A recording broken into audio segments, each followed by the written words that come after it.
আসসালামু আলাইকুম ওয়া রাহমাতুল্লাহি ওয়া বারাকাতুহু। সম্মানিত ঈমানদার মুসলমান ভাই বোনেরা, জিলহজ মাসের চাঁদ বাংলাদেশের আকাশে দেখা গিয়েছে। রোজা শুরু হয়েছে। জিলহজ মাসের 9 দিনের রোজার সাথে 4টি কাজ নিষিদ্ধ। এই 4টি কাজ আর করা যাবে না।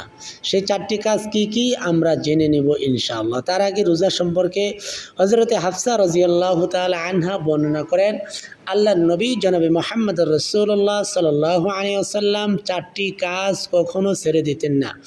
1 নাম্বার, আশুরার রোজা রসুল কখনো ছাড়তেন না।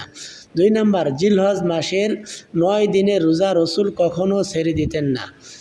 3 নাম্বার, রসুল কখনো আরবি মাসের 13 তারিখ, 14 তারিখ, 15 তারিখ অর্থাৎ আইয়ামি বীজের রোজাগুলো রসুল রাখতেন। উজ্জ্বল দিনের রোজাগুলোকে রেখে দিতেন, উনি কখনো ছেড়ে দিতেন না।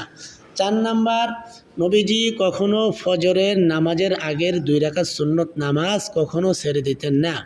জিলহজ মাসের প্রত্যেক দিনের রোজা সারা বছর নফল রোজা রেখে আমল করলে যেই পরিমাণ সওয়াব পাওয়া যাবে, সমপরিমাণ সওয়াব প্রত্যেকটা রোজার বিনিময়ে আল্লাহ পাক সারা বছর রোজা রাখার সওয়াব আমল নামায় জমা করে দেবেন। সুবহানাল্লাহি ওয়া বিহামদিহি সুবহানাল্লাহিল আযীম।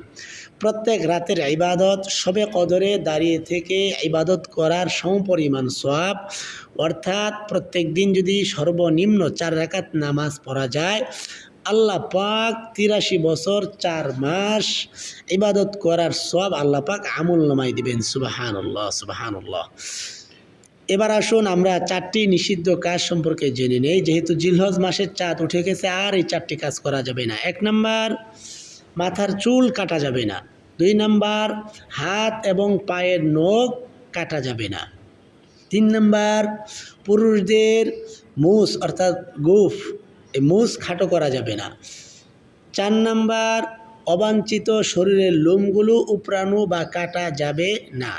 রসুল বলেন, ঈদের নামাজ আদায় করে কুরবানির পরে যদি মাথার চুল, হাত পায়ের নখ এবং শরীরের অবাঞ্ছিত লোম এগুলো যদি পরিষ্কার করে, আল্লাহ পাক পূর্ণ কবুল একটি কুরবানির সব আমল নামাই দিবেন ইনশাআল্লাহ। সম্মানিত দ্বীনি মুসলমান ভাই বোনেরা, আজকের আমলটি আপনাদের অত্যন্ত ভালো লেগেছে। সকলকেই আমল করার জন্য ভিডিওটি শেয়ার করে দিবেন আর সাবস্ক্রাইব করে পাশেই থাকবেন। আসসালামু আলাইকুম।